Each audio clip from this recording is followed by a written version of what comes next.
E aí, pessoal, tudo bem com vocês? Estou organizando ainda na minha cabeça os pensamentos para conseguir falar alguma coisa.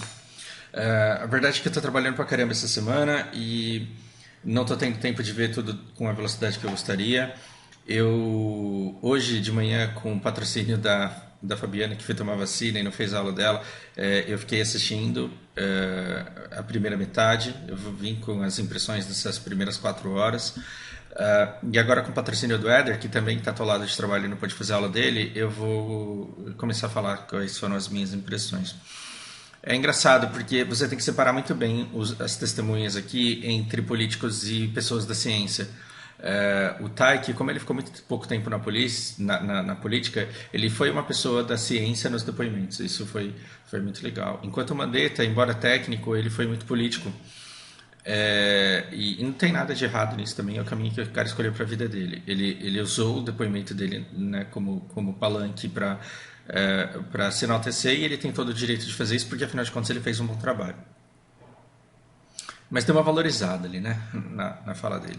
Agora, a gente teve pessoas aqui também muito técnicas. Por exemplo, o presidente da Pfizer, aliás, o representante da Pfizer, o diretor da Anvisa. E esse cara aqui, Dimas Tadeu Covas, coloquem ele entre a lista de pessoas aí que vocês devem admirar e buscar saber mais.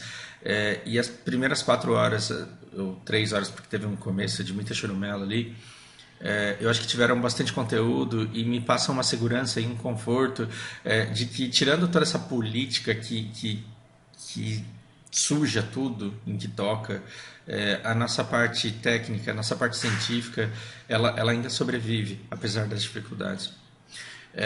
Esse depoimento ele trouxe muita informação importante e muita luz à CPI. Por exemplo, que em julho do ano passado os caras já estavam oferecendo vacina. É claro, com estudos ainda em desenvolvimento e a serem concluídos, mas já havia possibilidade do governo de comprar as vacinas e de investir num polo produtor, né, para essas vacinas, para que a gente conseguisse fazer isso em larga escala, e esse plano foi rejeitado. Gente, 1,9 bi é menos do que o dinheiro do Tratorão, é menos do que o dinheiro gasto em emendas com dinheiro público por Bolsonaro para que ele tivesse apoio do Centrão.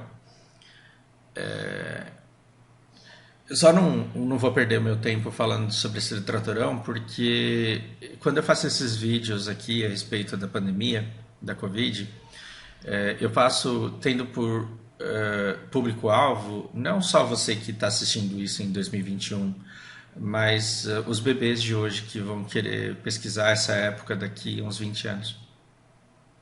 Né? Talvez a Lana vai saber. Seu, seu... Engraçado, Atílio com Covid, está no hospital com respirador, não está entubado, mas está com respirador e está internado. Hoje de manhã teve um incêndio aqui num hospital na zona norte de Aracaju, num hospital que tem tratamento de pessoas com Covid. E teve vítimas fatais lá. E tiveram que recomover os pacientes às pressas, e a gente não sabe qual vai ser o efeito desse resgate na saúde dos bombeiros, por exemplo. Né? Um bombeiro que poderia ser o Devor. Então, é muito triste saber que essas pessoas que estão lá hoje, nesse hospital que pegou fogo aqui em Aracaju, elas poderiam não ter Covid, porque elas poderiam ter sido imunizadas em janeiro. É muito triste. Então, isso daqui não é um conhecimento banal a respeito de política suja. Isso daqui é um conhecimento extremamente precioso para que a gente saiba quem foram os agentes que realmente impactaram na saúde pública, para que da próxima vez que um novo vírus mutar e a gente tiver uma nova pandemia, a gente lembre-se muito bem dessa época aqui e saiba como reagir. Porque da gripe espanhola a gente não tem muitos registros históricos, a gente não tem vídeo, a gente não tem voz, a gente não tem entrevistas com pessoas daquela época para que a gente olhe o perrengue que aquelas pessoas passaram e para que a gente fale, nossa, a gente tem que aprender um pouco com o sofrimento deles. Mas daqui 20 anos, 30 anos, as pessoas, 50 anos talvez, as pessoas vão olhar para essa nossa época e elas vão saber exatamente os perrengues que a gente passou. Porque todo mundo nesse ano, em todo o conteúdo que gera, está falando dos perrengues que a gente está passando. E está sendo afetado direto ou indiretamente por isso. Então, Esse conteúdo ele é muito importante. Ontem eu estava falando com o Assori, eu chamo ele de Assori agora para diferenciar do Gabriel Gentil. Eu estava falando com ele que isso daqui não é porque eu acho que alguém vai ser preso. Não é a primeira vez que eu falo isso, não é porque eu acho que alguém vai ser preso. Mas é porque a gente está gerando as verdades sobre as quais as pessoas poderiam se debruçar caso elas queiram. Olha que engraçado, pouquíssima gente hoje está interessada em saber como foi o golpe militar e como foi a ditadura. Pouquíssima gente. Muita gente gosta de saber o que o político dele fala a respeito dessa época. E se foi um massacre, se foi um desastre, então foi um desastre. Mas se foi uma época de ordem e paz, então foi ordem e paz. As pessoas não querem pegar os livros e estudar, mas se elas quisessem, os livros estão aí, para que elas saibam muita coisa que aconteceu naquela época. Os livros estão aí. Daqui 30 anos, se alguém quiser saber sobre a pandemia, ela não vai ter que pesquisar necessariamente só em livros, porque os livros estarão sim aí, mas os vídeos também estarão. Vídeos como esse, depoimentos como esse. E vídeos de reação a depoimentos como o meu, por exemplo. E eu não quero ser importante, famoso, mas outras pessoas de muito maior alcance, de muito maior influência, elas podem fazer reações a esse conteúdo. E isso pode trazer luz para que daqui 30, 50, 70 anos as pessoas saibam moldar o seu comportamento e entender que em qualquer momento que você tem a pandemia, você tem conflitos de interesse que levam pessoas à morte. Isso em qualquer pandemia. Uma coisa muito legal que a gente descobriu é que em julho do ano passado, o Instituto Butantan estava tentando fazer propostas, estava tentando apresentar o produto, estava tentando vender e estava tentando captar investimento para produzir. E nós ignoramos. A venda ela foi feita em janeiro. A venda ela foi feita em janeiro. E é muito importante que a gente entenda que você tem alguma tia que faz coxinha, alguma mãe que faz coxinha, alguma avó que faz coxinha para fora? Adianta uma pessoa, sábado, 8 da noite, quando a festa começa, ligar para sua avó e falar: escuta, traz 300 coxinhas aqui, por favor? O que a sua avó, o que a sua tia, o que a sua vizinha falaria para uma pessoa que 8 horas da noite, quando o aniversário começa, liga para ela e fala: eu quero 300 coxinhas aqui, por favor? Rápido. Não dá, né? Não dá, porque para você entregar as 300 coxinhas você tem que comprar o frango, você tem que fazer a massa, demora, isso é importante. E as vacinas, elas são uma coisa engraçada, porque assim, a vacina é uma coxinha que tem 2 fornecedores de frango, a China e a Índia. Muito mais a China do que a Índia. E tem um vídeo que eu quis fazer e que não fiz, assim como tem vários outros vídeos que eu quis fazer e não fiz, que fala muito sobre o impacto das falas do Bolsonaro no comércio entre Brasil e China. E eu venho até defender um pouco, defender Bolsonaro é foda, né? Mas eu venho até aqui alertar em relação a exageros da oposição do Bolsonaro, porque a oposição ferrenha do Bolsonaro é tão tóxica quanto ele. E aí se abraça tudo para demonizar, e inclusive usa coisas que não deveria. Mas é engraçado, pensa o seguinte: imagina que você fosse plantador de soja, imagina que você plantasse trigo no Brasil, ninguém planta isso, mas imagina que você plantasse soja aqui. Não planta trigo não porque o solo não é bom, mas é porque soja dá mais dinheiro do que trigo. Imagina que você tivesse plantado aí numa imensa extensão de terra e você tivesse 100 toneladas para vender. Você já colheu o trigo, você já colheu a soja, você já colheu a batata, você tem 100 toneladas. 100 toneladas é bastante? É bastante, são 100 mil quilos. Aí você vai vender isso para a China. Aí foi o cara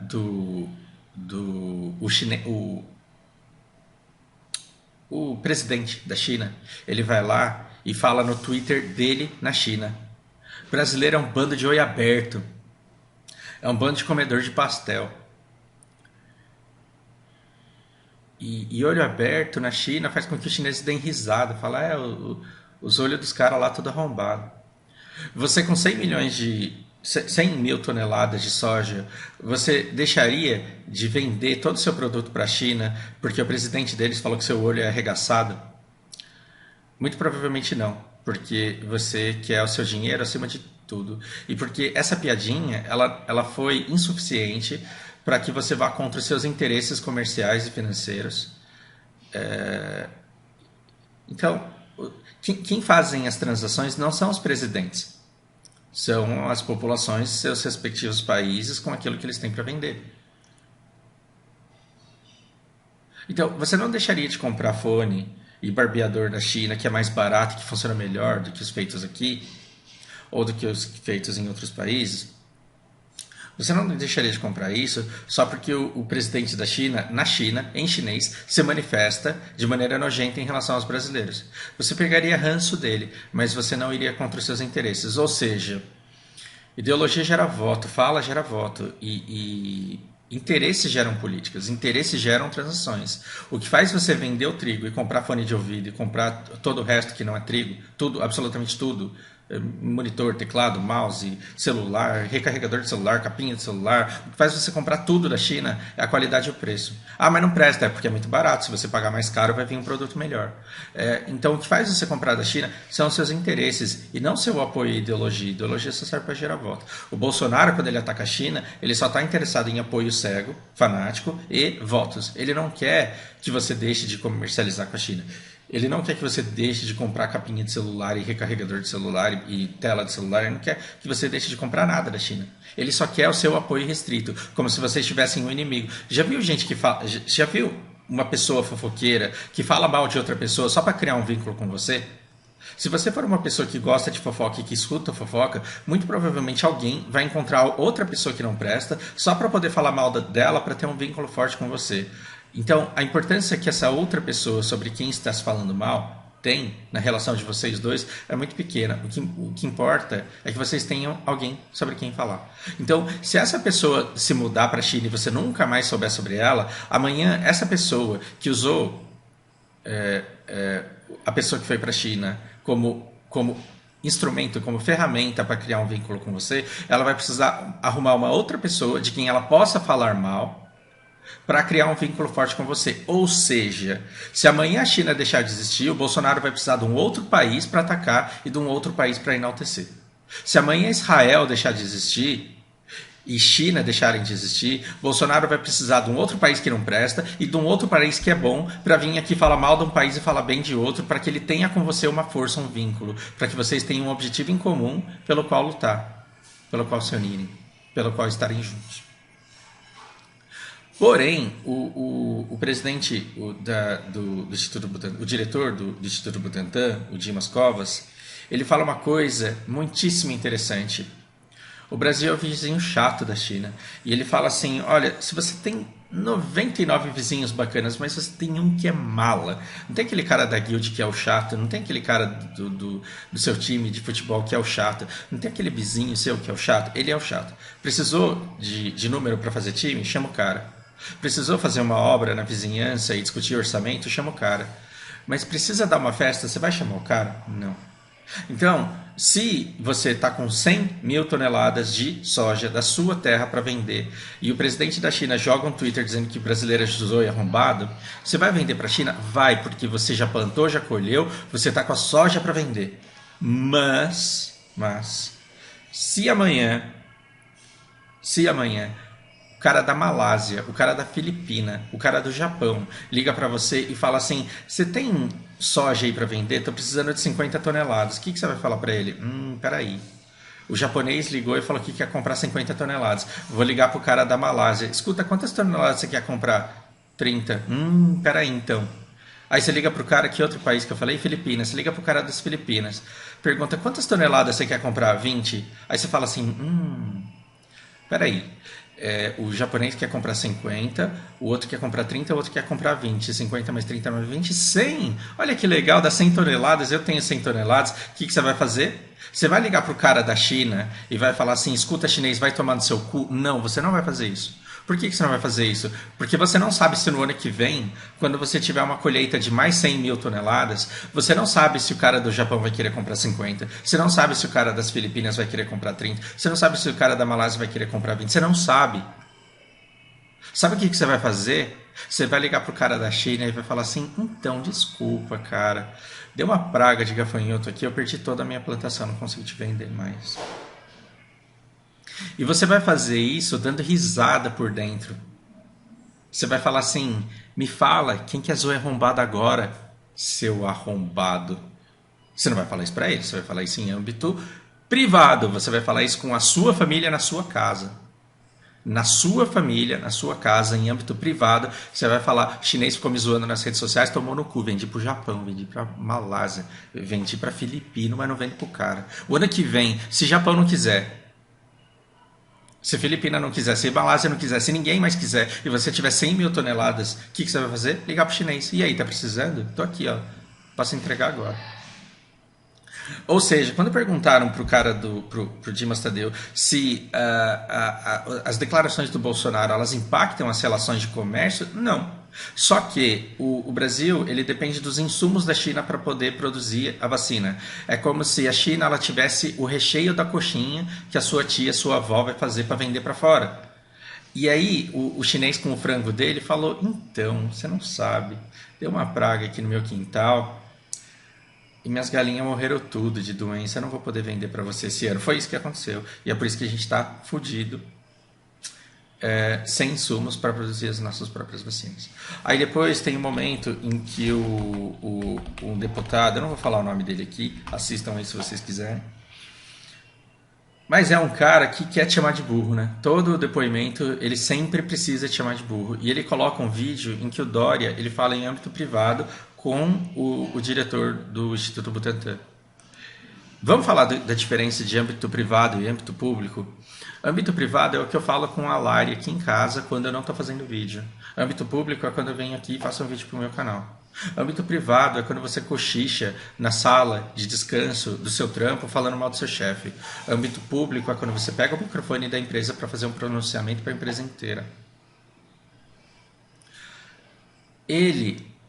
Esse deputado, não vou falar o nome do Marcos Rogério aqui, esse deputado, não é deputado, é senador. Esse senador, ele pega um vídeo que vazou de uma reunião do Dória, em que ele está dando porrada na mesa, está dizendo que ele está gastando dinheiro com isso, e que ele quer vacinas, que essas vacinas têm que chegar, nem que você pegasse o chinês pelo pescoço, essa vacina tinha que chegar. E ele fala também ele quer explicitar nesse vídeo o Dimas Covas garantindo a entrega das vacinas para janeiro. Bom, primeira coisa, e na hora de fazer as perguntas ele fala assim, você não acha que essa fala do Dória atrapalhou na compra da vacina? Você não acha que essa fala do Dória de pegar o chinês pelo pescoço foi xenofóbica e atrapalhou na venda da vacina? E o Dimas ele responde, não. Isso foi uma conversa em âmbito privado, que vazou e não deveria ter vazado. Isso não vale como nada para efeitos de diplomacia. Agora, o Bolsonaro, com as suas declarações de vai comprar vacina na casa da tua mãe, porque chinês não vou comprar, isso é em âmbito público. Porque ele fala como uma pessoa pública, sendo enaltecido pela bancada que o apoia, os mortadela gourmet que o apoiam ali. E são falas pro público, não é uma conversa vazada, secreta em âmbito privado. Isso é muito importante. Esse deputado, que eu não vou falar o nome do Marcos Rogério, caralho, não é deputado, é senador. É bom vocês guardarem esses nomes para as próximas eleições, para ver que tem alguma coisa muito errada na eleição desses caras aí. Aliás, a gente não tem um senador incapaz, a gente tem um monte, a gente deveria prestar atenção neles e aprender a votar, né? Essa CPI está sendo uma grande oportunidade para perceber que senador incapaz não é uma questão de um ou outro, são quase todos eles. Agora, vamos. Esse senador aí, que eu não vou falar o nome do Marcos Rogério, ele fala assim, ele tenta fazer um engodo de perguntas que é uma piada, porque ele está fazendo, não para a CPI, esse cara ele não colabora para a CPI, ele faz recortes para o Instagram dele, porque no final do dia as redes de WhatsApp vão estar bombando com lacradas imitadas dele. E aí, olha o que ele faz o seguinte, quando foi que vocês fizeram a primeira oferta, de venda das vacinas? Foi em julho. Ok. Em julho vocês fizeram a primeira oferta de vacinas. Quando foi que vocês reuniram para apresentar a documentação e explicar a vacina para o governo? Em agosto. E aí ele dá uma alterada na voz, aquela voz indignada, como se para revelar uma coisa absurda. E ele fala, então o senhor afirma que ofereceu a venda da vacina antes do governo saber o que era? E ele fala, sim. Mas olha que engraçado. A sua tia, quando ela oferece coxinha para os vizinhos, ela só pode oferecer para quem já conhece o produto, porque foi formalmente apresentado o produto para degustação. O que tem que acontecer primeiro, a degustação ou a oferta de venda? Então ele apresenta isso como se fosse um pecado, como se ele não pudesse ter oferecido em julho porque só foi apresentado em agosto, como se a sua tia ela não pudesse oferecer venda de coxinha antes de servir a degustação para as pessoas. O que não faz o menor sentido. E depois ele brinca com os 2 de janeiro também. Ele fala, mas vem cá, você não falou que a vacina ia estar pronta em janeiro? Falei, sim senhor, inclusive no vídeo do Dória. Isso fica claro. O Dória querendo vacina para antes, dando porrada na mesa, dando chilique, falando que ele queria vacina para antes, e o Dimas Tadeu falando, senhor, a gente vai ter as vacinas para entregar em janeiro. E aí ele brinca com os 2 de janeiro na sua cabeça. Ele tenta te chamar de burro, ele tenta te fazer de imbecil, e ele fala, então, você para quando que você prometeu as vacinas, a entrega das vacinas? Para janeiro, senhor.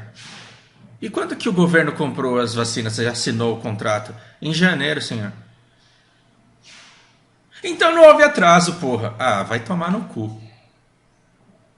Ou seja, se ele podia entregar para janeiro e o governo comprou em janeiro, se ele podia entregar em janeiro e o governo comprou em janeiro, então não houve nenhum atraso do governo federal na compra das vacinas. É como se eu perguntasse para sua avó, para quando que você pode me entregar as coxinhas? Na segunda-feira eu pergunto para sua avó, para quando que você pode me entregar as coxinhas? E ela fala, meu filho, eu posso te entregar na sexta. Aí eu ligo para ela na sexta e falo assim, tia, eu quero as coxinhas. Aí a sua tia vira para mim e fala, não posso, eu só posso entregar na próxima sexta. Mas seu aniversário é hoje, então, desculpa, você só me avisou agora não dá tempo de fazer. E aí vem um senador, que eu não vou falar o nome do Marcos Rogério, e fala assim, então não houve atraso do governo na compra desse negócio, vocês estão acusando o meu presidente de maneira errônea e equivocada aí. Aí você fica olhando para aquilo e fala, meu Deus do céu, por que esse cara se submete a essa vergonha? Ele se submete a essa vergonha porque a grande parte da nossa população são analfabetos funcionais que não entendem a linguagem do que está sendo dito e só entendem o tom de indignação utilizado. Então basta que eu esteja irritado e puto o suficiente que eu tô certo. Olha que engraçado. Dá pra fazer coxinha sem frango, sim senhor. Quem não gosta de coxinha sem frango é comunista, porra! Então basta que eu tenha certeza e basta que eu fale com agressividade e aí eu tô certo no meu argumento. E porque o senador ele consegue subir o tom em cima de um diretor do Instituto Butantan, que não é político e que faz ciência, no recorte de Instagram dele, ele vai parecer o cara mais prudente, mais correto e mais corretamente indignado do mundo. Só que na verdade ele só tá falando bosta e te chamando de idiota. E é engraçado porque a oferta ela foi feita em julho e foi completamente recusado e foi abandonado até janeiro agora. Ou seja, foram 6 meses de demora. A sua avó me ofereceu a coxinha na segunda. Eu falei, eu vou ver e te falo, Dona Maria.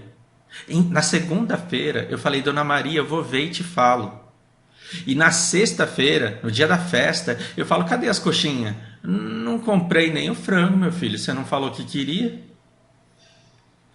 Aí eu falo, pois eu quero frango sim, me faz a coxinha. E aí eu começo a falar mal da sua avó no bairro inteiro, dizendo que não tinha coxinha na minha festa por causa da sua avó.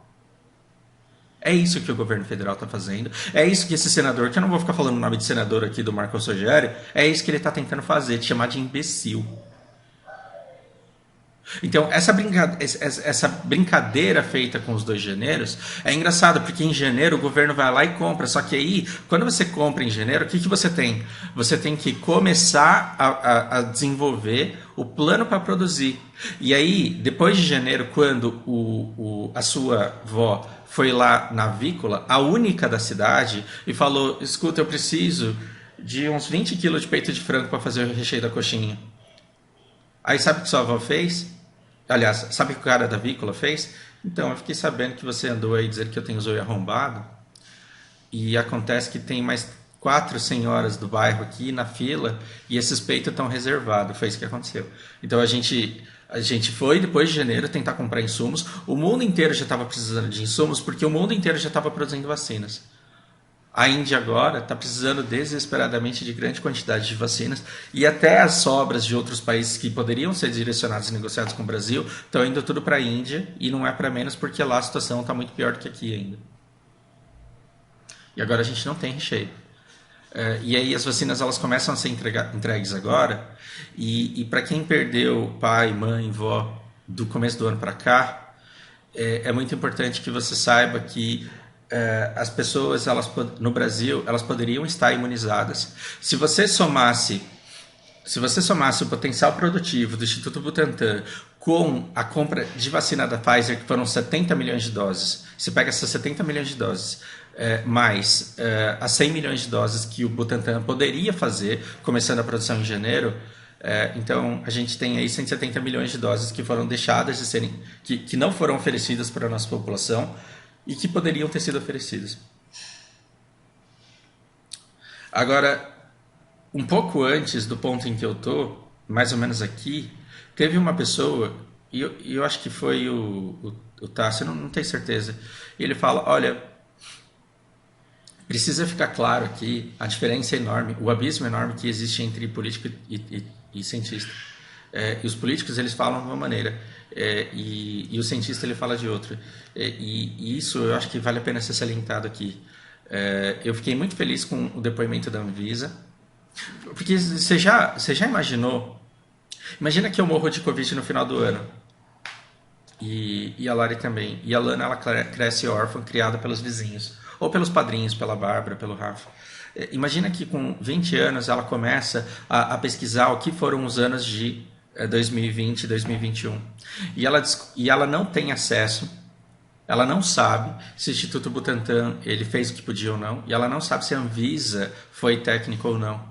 Se ela tiver interesse de pesquisar todos os vídeos da CPI, todos os relatórios da CPI, todas as documentações geradas nessa época, ela vai saber que as instituições elas estavam preservadas, que o Instituto Butantan ele foi correto, célere, e que a Anvisa ela desempenhou o papel dela e que existe sim um núcleo paralelo ao oficial que não é o Ministério da Saúde, passou a ser depois do Pazuello, né? Mas que resistiu antes da entrada do Pazuello aquilo que o governo de Bolsonaro, não somente ele, decidiu fazer com o país.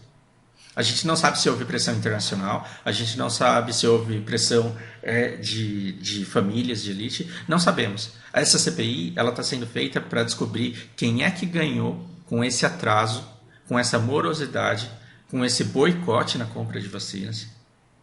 Quem é que tinha interesse que a coisa seguisse desgovernada para que o número de mortes passasse de 450 mil no final de maio de 2021. Na próxima janela que eu tiver, eu vou terminar isso daqui e aí eu venho com eventuais considerações que eu venho a ter da segunda parte. Por hora é isso, um grande abraço.